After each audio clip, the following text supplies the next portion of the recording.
Welcome everybody back to another episode of Understable Discourse, hopefully your soon-to-be go-to source for the best disc golf statistics and analysis. Thank you as always for being here. Today we're going to be talking two big topics, and that's the Go Throw Tour's first event this past weekend, and the second tour stop for the Pro Tour, the Waco Annual Charity Open. So let's get into the numbers. This past weekend we saw the inaugural event for the Go Throw Tour, the Cancer Playbook Open 2. Now this event was hosted at the Hideaway, the #1 course in Texas and the current number 29 course on the UDIS Top 100 for 2025. And if you look at pictures of the course, you'll be a bit shocked because they don't quite match up to what you see on coverage. It doesn't look the same much at all. And that's because before and during the event, the course was slammed with rain and storms, and when you look at the reviews of the course from the past 2 years, it's very clear that the course doesn't really handle a lot of water very well because the mud gets pretty atrocious. In my adult life, I've only been to Texas one time, and it was for the 2023 National Amateur Disc Golf Tour Championship in Austin, Texas. And the courses we played were just demolished by rain in the previous week, and mud was everywhere. And let me tell you something, if you've never experienced Texas mud, it's just different. I mean, it almost comes in two different states of matter. When it's on the ground, it's deep, it's mushy, it's wet, it's very slippery. But the moment it leaves the ground, it seems to turn into some kind of like a paste that you just can't get off of anything. And the craziest thing about this is that the Hideaway is already a really difficult course. It was stated by locals that it plays at even over 1,000 rated. So when you add in the conditions, it just made the event very difficult, and props to all the pros who went out and played it, because I'm sure that was a bit of a feat of patience and effort on their part. Now, speaking about the event, let's talk about the actual field. The FBO division wasn't really overwhelmingly deep, with only 9 different competitors in it, and that's something that Lucas stated they're trying to grow, but it's proving difficult early on. And we'll look and see what those numbers do throughout the year. Of the 9 who played, 3 of them were Tour Championship qualifiers from 2024. That would be Kat Murch, Rebecca Cox, and Hannah Wynn. Now, in last week's episode that you've hopefully already checked out, if you haven't, please go do that, I predicted that the winner for this event would be Kat, with Rebecca following close behind. I know, not too shocker of a prediction. They are the best players at this event, but it was nice to put those in the win column for predictions for the channel. And it turns out, like I said, the expected outcome would be the reality. Kat ended up winning the event by being the only competitor to not shoot over par, by going even in both the first and second round. And Rebecca came in second, jumping over Maria Oliva down the stretch by finishing out with a turkey on the last 3 holes. Now, over on the MPO side of things, they had 84 different competitors, containing 7 Tour Championship qualifiers from 2024, and this includes the likes of Gannon Buhr, Emerson Keith, Nicolas Antela, Gavin Babcock, Luke Taylor, Adam Hammis, and Isaac Robinson, your 2-time world championship. That's not really a bad selection of pros. I mean, it's only 7 of a lot of top pros, but those are 7 really good ones, and definitely led for some competitive action on the course. Now, the winner of the event, if you already saw it, was Gannon Buhr, shooting 6 under par in the first round and 5 under in the second round.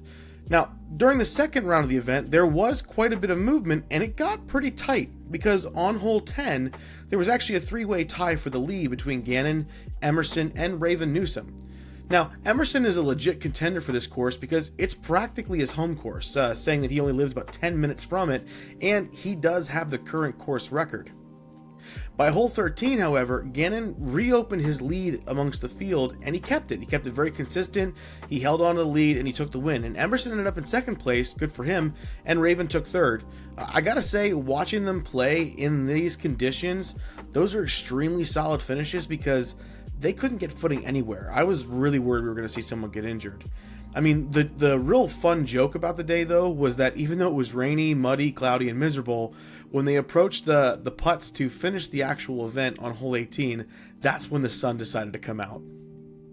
There were some poor finishes from some notable players, but I don't really want to get into those too much because of the nature of the event and the conditions. It's not really worth talking about because the rounds were unsanctioned, meaning if you really weren't in contention, there was no need to push it. So you kind of lay back or have a little bit of fun, try out some new shots. and just sort of, maybe play into the crowd a little bit, and then added some more, freedom for flexibility.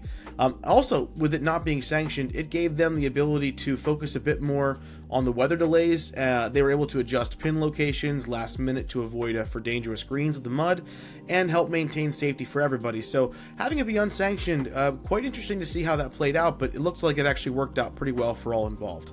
There are certainly a number of interesting takeaways from this event that are worth talking about. First, it didn't really feel like a polished Pro Tour event.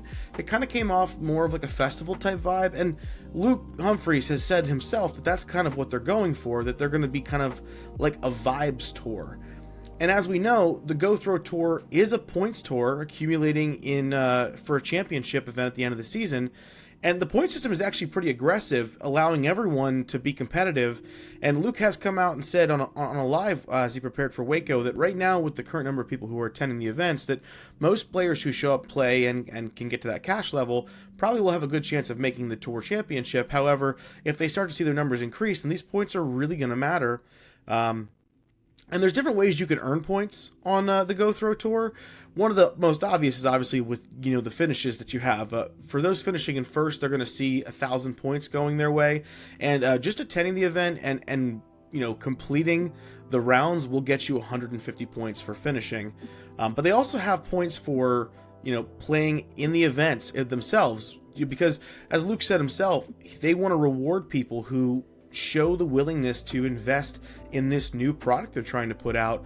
And every time you attend an event, those points actually double all the way up until I believe you reach 5 events at 320 points.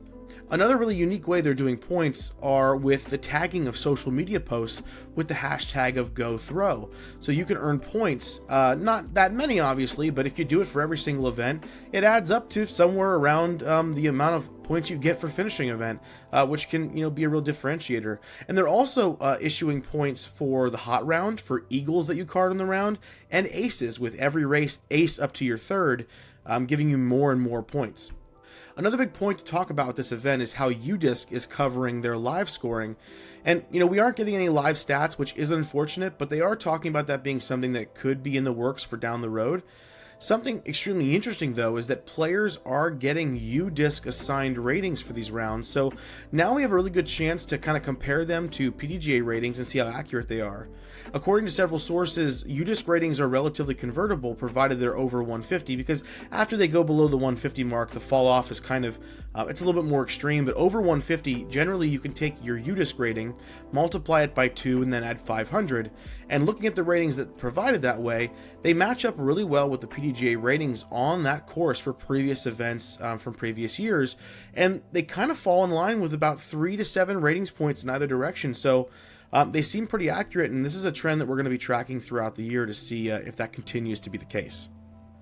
Now, if you watch the coverage, you may also have noticed that they were calling out the disc molds when the players were throwing, and that's not a very common practice nowadays because of the concept of no free advertisements.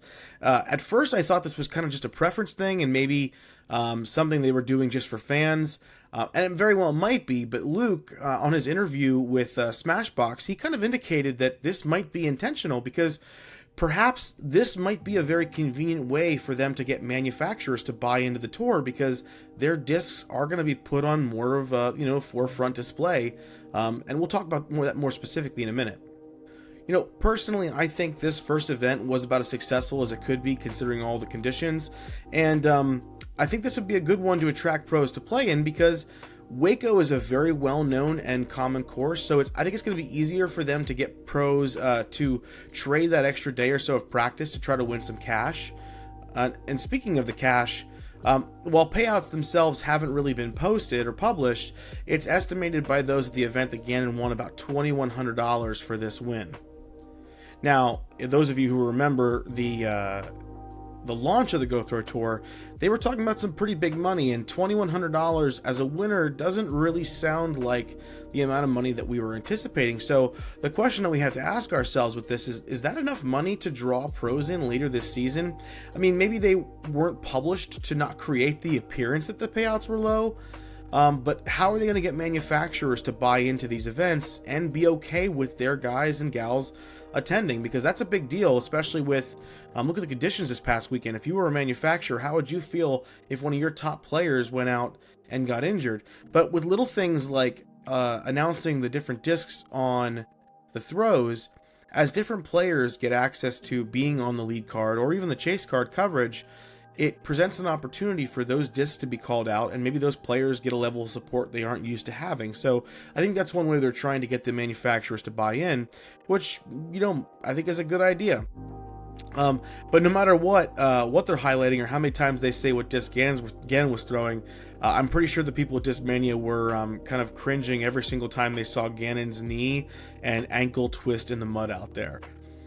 I think these types of events are going to be really, really great for those mid-level pros like Raven and Emerson, the guys who maybe you're not going to see their name pop up so much in the top 10 on the Pro Tour all the time, but these events could prove a great place for them to consistently get their name out there and make a bit of a splash and, hopefully make some extra money on the side. Now, there are still some serious concerns on my end for the Go Throw Tour. The level of communication they're providing, I think, has been pretty poor. On the first day of the post-produce they were supposed to have, their video did go up behind a paywall for several hours, which led a lot of people to believe they had to pay to watch it at any point.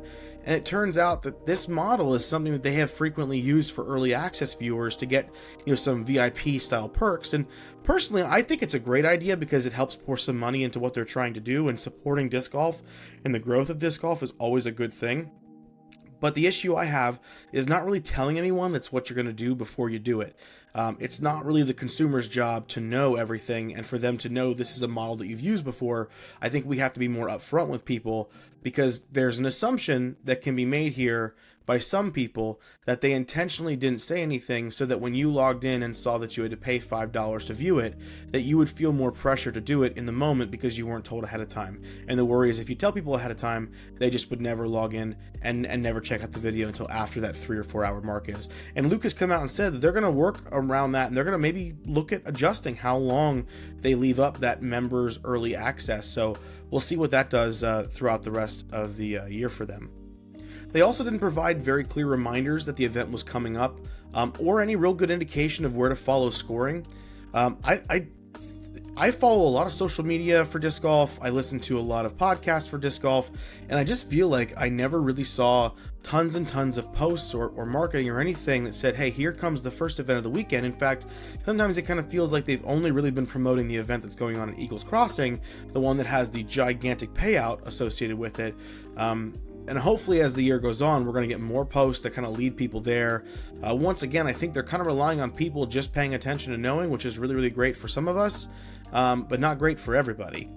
And so following the scoring is another big one, because, when you click the link they provided to go to the UDisc Live scoring, it didn't really take you to the actual event. It took you to the event search page there, and you still had to search for it and find it. And for diehard viewers like me, that really didn't matter. I was able to find it. But for the casual viewer who may want to check it out, the more steps you add in the search process to get them to their final destination is going to probably lend itself to people not wanting to follow through, and they're just going to wait, and they're maybe not going to use it. So if they want to continue that partnership with UDisc, and they want to make sure that UDisc sees the value in people coming to their website to look for that live scoring, they need to do a better job of getting people to that website themselves. I think communication of the coverage and where it's going to be at is also a bit of a problem that they have to address. We all knew they were going to have videos on their main channel, and they did a pretty good job of pointing people to Ace Run Pro for the chase card coverage. However, where on earth is the FPO coverage? Because if you want to attract more and more FPO players to come play your tour, which Luke has said is a bit of a challenge right now, you need to get them in front of the eyes of the consumers. And Luke made only one single, and let me clarify here, I keep saying Luke. Luke is the front-facing person for the Go Throw Tour. I'm not saying Luke personally. He just happens to be the guy who's there on camera talking about stuff. But one singular reference was made on only one of the videos about where they could possibly go see the FPO coverage at. It was kind of a fleeting comment, and it was mentioned that there's like an MX Disc Golf that you could go to see that, and I can't find that coverage anywhere. I consider myself a pretty good researcher. There is an MX Disc Golf YouTube page, but they don't have any coverage there. If you type in MX Disc Golf in YouTube, you get all kinds of, you get the tournament, the MX Disc Golf tournament, So right now, I'm not seeing any actual FPO coverage of the event. I know there were only 9 people there, but if you want to get the FPO's buy-in and to come out to these events, you're going to have to get the coverage out, and it can't be coverage that comes out 2 weeks after the event is over. So that's something they really need to take a look at and improve upon. Another large issue I have is their website. The overall usability of their website is extremely poor, and honestly, it's almost impossible to use if you're using a mobile device, which is, the thing that pretty much everyone uses for everything nowadays. But some of the website features just don't work, or they take forever to load. And you can even pull up unfinished pages on their website where it asks you what kind of products you want to put there. And just the navigation itself is convoluted at best. So why am I making a big deal about this kind of stuff? It's pretty simple. Everyone kind of keeps saying things like, well, this is their first event and they're going to get better. But here's the thing, at some point, when you're going to present something that's considered professional to an audience, you need to care about this kind of stuff. They're going to lose potential viewers with these types of problems, and compared to the filming and logistics of this whole thing, getting someone to update their website is nowhere near as difficult. I think someone has to say it, because I watch a lot of the different podcasts that Luke has been presented on, and a lot of the places who are willing to talk about this, and they're giving everyone a pass. And maybe that's because they're a little closer to the situation and they may be more friendly with the Go Throw Tour staff. But I think it's important that someone says what we're all thinking, which is you got to fix this website and you got to learn to communicate with us, the fan base, better if you want us to continue watching all of your events. Now look, I love what the Go Throw Tour is doing for the sport. I think it's great because competition breeds innovation, and for them to be able to do things and watch the Pro Tour do things, they can both learn and improve off of one another, and it gives us all more to consume and presents opportunities for lesser successful pros to make some cash and get some exposure. Also, it shows us all the best courses. I mean, their first 6 events are being held at the #1 course in Texas, Arkansas, Missouri, Washington, Minnesota, and Pennsylvania, with which I'm partial for because I live in Pennsylvania. So I wish them nothing but success, and I'm going to try to attend the Bomber-only Invitational at Failure Lake. I'm not a bomber myself. I'll probably just be there as a fan, though.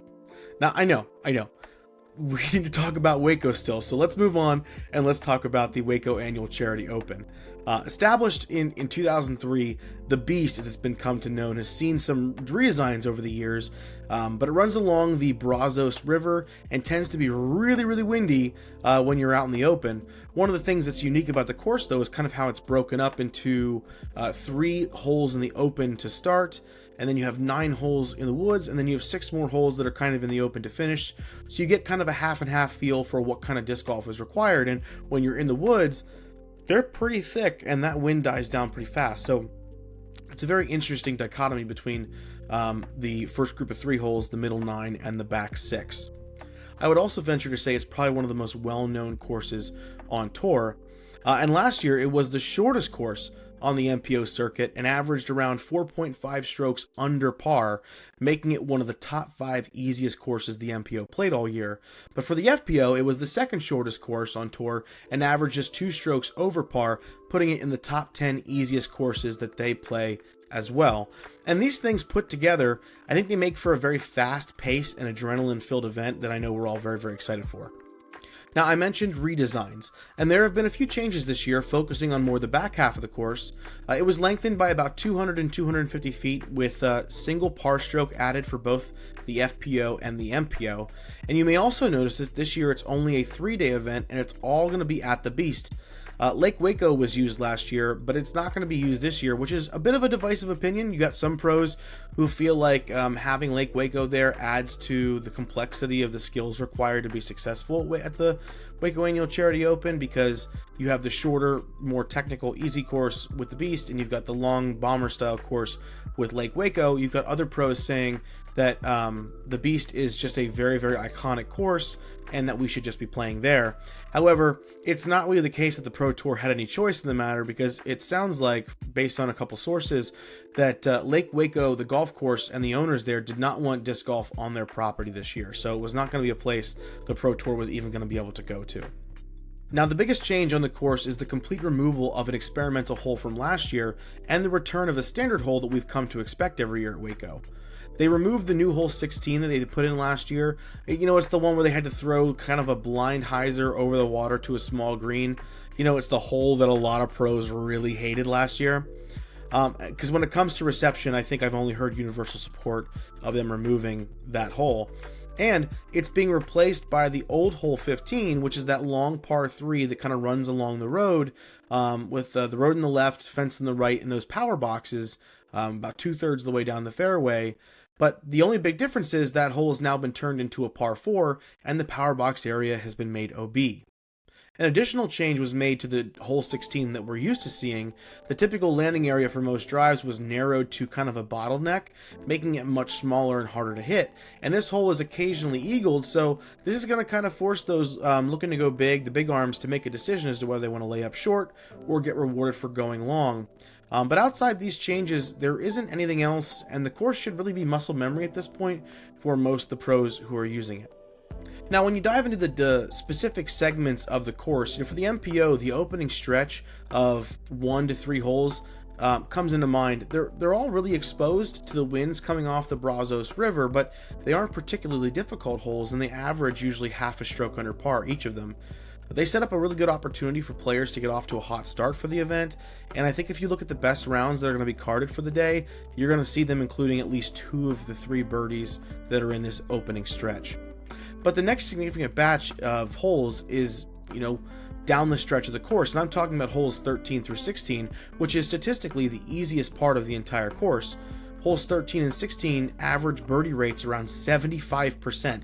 Yeah, 75% of the field birdies those 2 holes, making them absolute must-gets. It is a terrible, terrible loss when you miss the birdies on holes 13 and 16. And hole 14 gets a birdie rate of around 60%.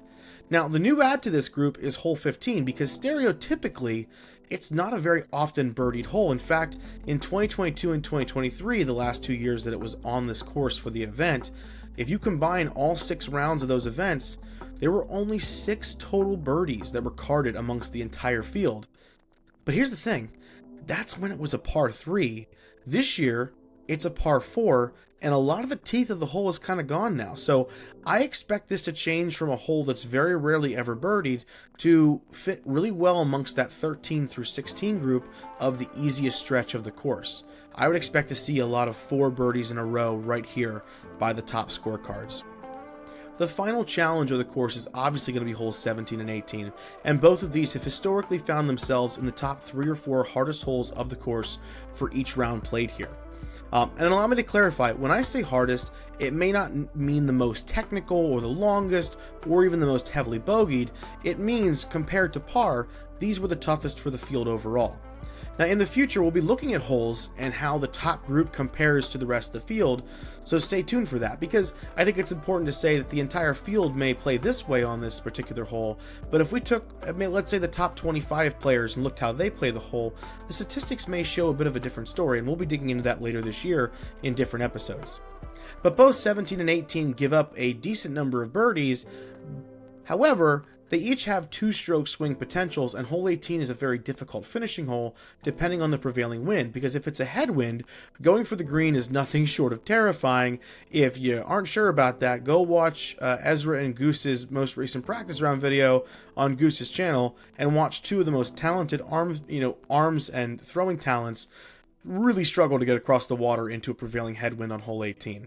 It's pretty phenomenal to watch.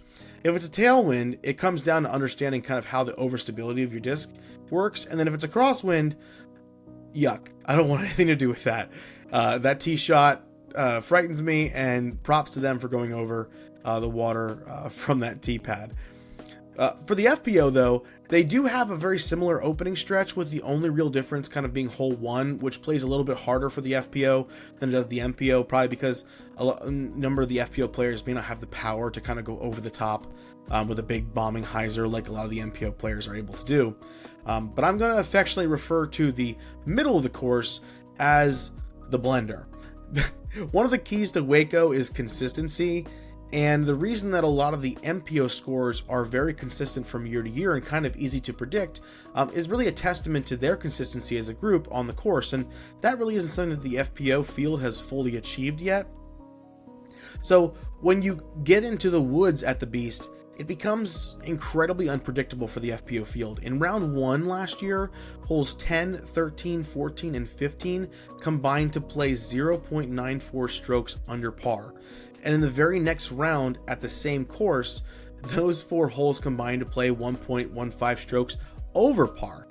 The only holes on the entire course that played similarly from round to round for them were holes 4, 12, 16, and 17. But hole 16 doesn't exist anymore, at least in that iteration of it, so we're not going to worry about talking about that one. Now, the closing stretch for the FPO field contains the hardest hole for them, hole 17. It requires 2 great shots, including a placement shot and a very nervy full power up shot with elevation change. I think you're going to see a lot of 2-stroke swings on this hole, and every time I think about this hole in the second shot, I think of the Valerie Mandujano shot we saw from a couple years ago. That was just an absolute perfect match for the wind. It's a beautiful shot to watch. It's a very, very difficult shot to execute. And hole 18 really is no slouch for both difficulty and drama. We talked about the wind problem already for the MPO field, and that exists for the FPO field as well. But it does play easier for the FPO since it is a par 4 and the layup play is ideal for them. However, do we all remember 2023 when Ella tried to go for it? That stuff can still happen, so hole 18 definitely brings the drama. Now, overall, my thoughts on the course are very different than that of a lot of other courses on tour. This one is, I think a foot on the gas pedal for the entire round. Every single round, it's a full sprint to the finish. And at the Beast, I think you get a handful of mistakes that you're able to make, and that's kind of it. If you, for any particular reason, find yourself making any large mistakes on the course, you very well could play yourself out of the round and out of contention completely, especially on the MPO side of the field. And last year we saw that after round 1, 23 different people were within 4 strokes of the lead, and we've had multiple years now where it's been normal to have 5, 6, and 7 people who are tied coming down the stretch at the Beast. So I think it's thrilling to watch every time, and it's going to be great. But that being said, I think it's time for the tour to maybe move on from this course, because it can be a great FPO track, but overall, I think that the skill has evolved beyond this one a little bit, and I wouldn't be surprised to see it rotated out of the tour next year. Alright, so enough about the course. Let's talk about the fun stuff, the players themselves. Last year, our winners were Gannon Buhr and Kristen Lott. Yes, Lott. A lot of people are struggling with remembering Lott. I'm going to be making a point of remembering that this year because names of people are important. But the fight on the MPO side kind of came down to the final hole, and Kristen... she pretty much had a death grip on the entire FPO field, so there wasn't much competition down the stretch there. But the big question is going to be if we're going to see any repeat winners this week. Because the Beast reminds me a lot of Idlewild, with that anyone can win on any weekend if you've got some hot rounds you're going to put down. So let's get into my predictions. On the FPO side, I think coming in third, I have Ella Hansen. She has a lot of success on this course in the past. I think she's going to be riding on the high from the Supreme Flight Open victory, and she has all the power to make these kinds of shots happen, but I'm a little concerned about her consistency, which is what's going to be needed here at the Beast. Coming in second place, I think it's all about Silva Saarinen. The fact that she was able to come to the US and play the Supreme Flight Open with no history at that course and finish 6th is a testament to how impressive her game is. She already has the engines fired up, and this could be the course for her to make her mark this year. She's not really known for throwing distance, but she is very, very consistent and accurate, and those are 2 massive requirements to be good at the Beast. My only real fear for her is her experience at the course, but that didn't really seem to stop her very much on the much harder Olympus track a few weeks ago.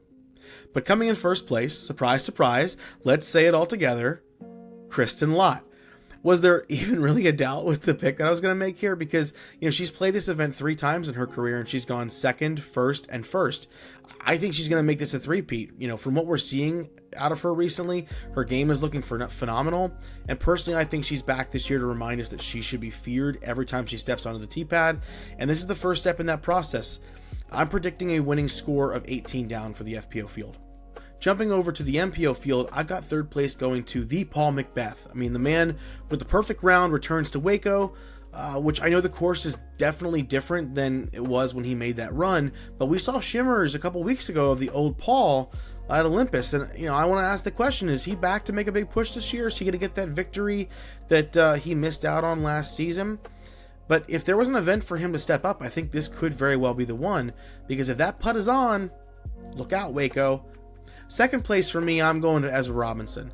He's the hot guy right now. I honestly see him having a tight grip on the top 5 finishes this season for a good long while. Between his touch, his power, and his composure when he plays well, if he ends up getting on a streak and locking it in, I think it's over for everybody else. But first place, I don't even have to say it, I think, and normally I'm not a huge fan of going all chalk when it comes to predictions, but watching Gannon Buhr deal with the mud at the Cancer Playbook Open this past weekend kind of reminded me of how good he is, and this event's just going to allow him to slow down, hit the shots he can hit, and develop momentum. And if he wins this weekend, which I think he will, the whole field better start to worry, because the ice age will be upon us. My winning score prediction for the weekend in the MPO field is going to be 34 down. Before we wrap up, let's take a look at some players I think who are worth watching this weekend. On the top of that list is always going to be Luke Humphreys. I mean, this man just has a mission to put himself in contention every single time he plays Waco. And don't forget, Waco is Waco, and in the last 3 years, he's come in 2nd, 20th, and 2nd place. And I don't have him making a podium run because I think right now the dude is just really, really busy with the Go Throw Tour, the live streams, and everything that he has going on in his life. But he could very well make a run, and honestly, I'm all here for it. Evelina Salonen is another someone to keep an eye on, because maybe revenge is in the air for her from Florida. She's had some really solid success at Waco before, and we all know that she's brilliant off the tee, but the big question will be, which Evelina are we going to get on the putting green? Another good person to look out for here is Kale LaVisca. Yes, you heard me right there, I said Kale LaVisca. We all saw how well he played at the Big Arm course down in Olympus, and the beast just suits Dr. Smooth's game perfectly, so I think he could be a real contender here.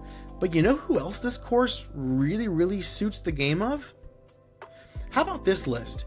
Chris Dickerson, Greg Barsby, Owen Scoggins, and Isaac Robinson.